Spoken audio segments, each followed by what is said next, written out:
Sua tia não é fascista. Ela está sendo manipulada.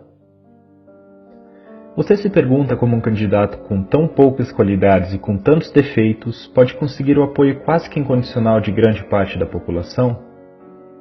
Você já tentou argumentar racionalmente com essas pessoas, mas parece que elas estão absolutamente decididas e te tratam imediatamente como inimigo no mais leve aceno de contrariedade?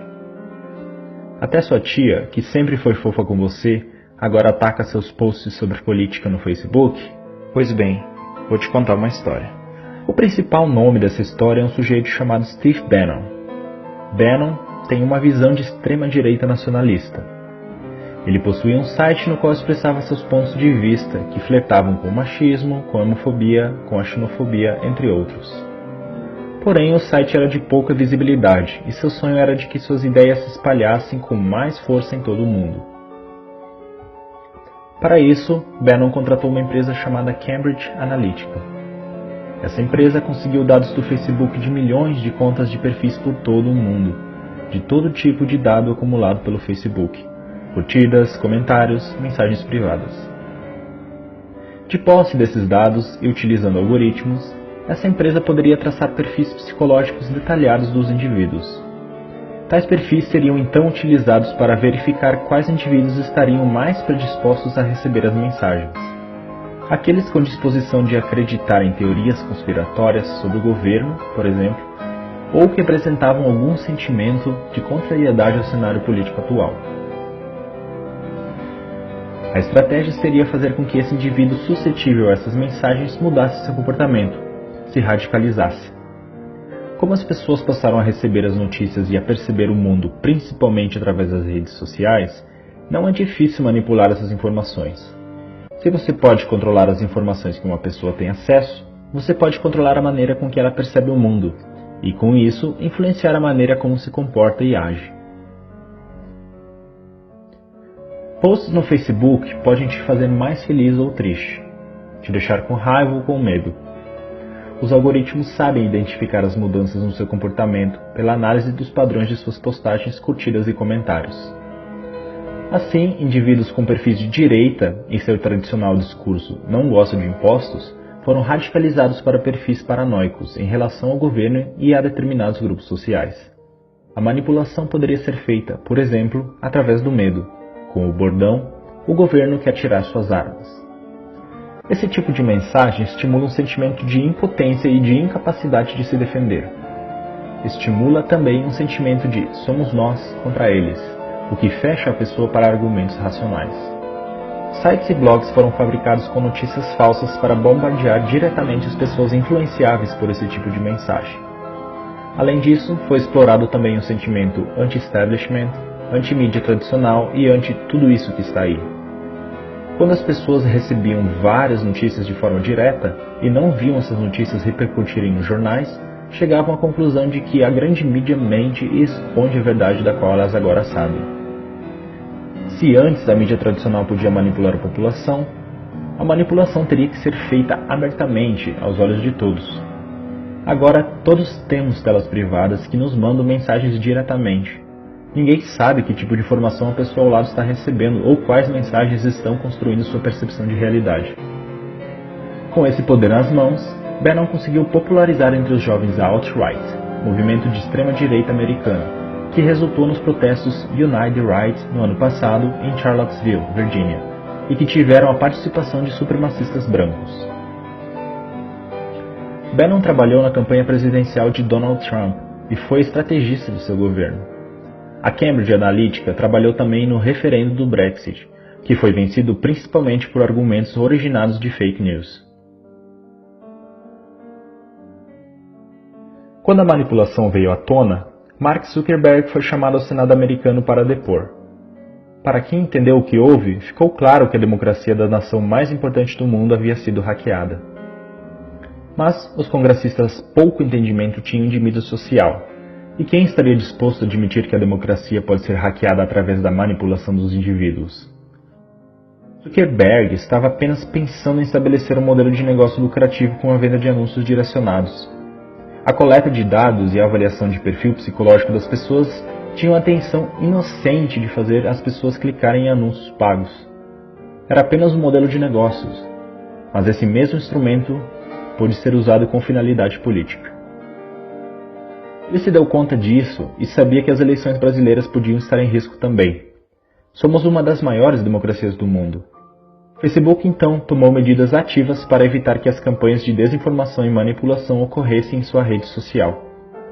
Muitas contas fake e páginas que compartilhavam informações falsas foram retiradas do Facebook no período que antecede as eleições. Mas não contavam com a capilarização e a popularização dos grupos do WhatsApp. O WhatsApp é um aplicativo de mensagens diretas entre indivíduos. Por isso, não pode ser monitorado externamente. Não há como regular as fake news, portanto. Fazer um perfil fake no WhatsApp também é bem mais fácil do que em outras redes sociais e mais difícil de ser detectado. Lembra do Steve Bannon, que sonhou com o retorno de uma extrema-direita nacionalista forte mundialmente? Que tinha ideias que são classificadas como anti-minorias, racistas e homofóbicas, e que usou um sentimento difuso ante tudo que está aí e o medo de os homens se sentirem indefesos para conquistar adeptos? Pois bem, ele se encontrou em agosto com Eduardo Bolsonaro. Bolsonaro disse que Bannon apoiaria a campanha de seu pai com suporte e dicas de internet. Bannon é agora um consultor eventual da campanha. Bolsonaro é o candidato ideal para ele, porque compartilha suas ideias no cenário ideal, um país passando por uma grave crise econômica e com a população desiludida com sua classe política. Logo depois de manifestações de mulheres nas ruas de todo o Brasil e do mundo contra Bolsonaro, o apoio do candidato subiu, entre o público feminino, de 18% para 24%. Um aumento de 6 pontos depois da grande parte das mulheres se unir para demonstrar sua insatisfação com o candidato. Isso acontece porque, de um lado, a grande mídia simplesmente ignorou as manifestações e, por outro, houve um ataque preciso às manifestações através dos grupos de WhatsApp pró-Bolsonaro. Vídeos foram editados com cenas de outras manifestações, com mulheres mostrando seios ou quebrando imagens sacras, mas utilizadas desta vez para desmoralizar o movimento Ele Não entre as mais conservadoras. Além disso, Eduardo Bolsonaro veio a público logo após a manifestação e declarou: "As mulheres de direita são mais bonitas que as de esquerda. Elas não mostram os peitos e nem defecam nas ruas. As mulheres de direita têm mais higiene." Essa declaração pode parecer pueril ou simplesmente estúpida, mas é feita sob medida para estimular um sentimento de repulsa para com o outro lado. Isso não é nenhuma novidade. A máquina de propaganda do nazismo alemão associava os judeus a ratos. O discurso era de que os judeus estavam infestando as cidades alemãs, assim como os ratos. Esse é um discurso que associa o sentimento de repulsa e nojo a uma determinada população, o que faz com que o indivíduo queira se identificar com o lado, entre aspas, limpo da história. Daí os 6% das mulheres que passaram a se identificar com Bolsonaro.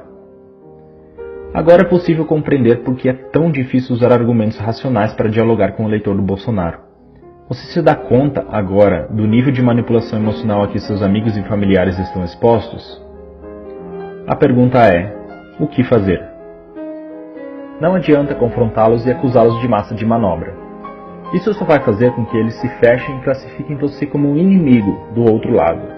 Ser chamado de manipulado pode ser interpretado como ser chamado de burro, o que só vai gerar uma troca de insultos improdutiva. Tenha empatia. Essas pessoas não são tolas ou malvadas. Elas estão tendo suas emoções manipuladas e sendo submetidas a uma percepção de realidade bastante diferente da sua. Tente trazê-las aos poucos para a razão. A única maneira de mudar seu pensamento é fazer com que tais pessoas percebam sozinhas que não há argumentos que fundamentem suas crenças e as notícias veiculadas de maneira falsa. Peça para que a pessoa defenda racionalmente suas opiniões políticas. Esteja aberto para ouvi-la, mas continue sempre perguntando mais e mais, até ela perceber que chegou num ponto em que não existem argumentos para responder. Pergunte, por exemplo, por que você decidiu por esse candidato? Por que você acha que ele vai mudar as coisas? Você acha que ele está preparado? Você conhece as propostas dele? Conhece o histórico dele como político? Quais realizações dele você aprova? Se perceber que a pessoa não está pronta para debater, retire-se da discussão. Não agrida nem ofenda. Isso é um comportamento que radicalizaria o pensamento do somos nós contra eles. Tenha em mente que os discursos que essa pessoa acredita foram incutidos nela de maneira que houvesse uma verdadeira identificação emocional, se tornando uma espécie de segunda identidade. Não é de uma hora para outra que se muda algo assim. Duas das mais importantes democracias do mundo já foram hackeadas, utilizando tais técnicas de manipulação. O alvo atual é o nosso país. Não vamos deixar que essas forças nos joguem uns contra os outros, rasgando nosso tecido social de maneira irrecuperável.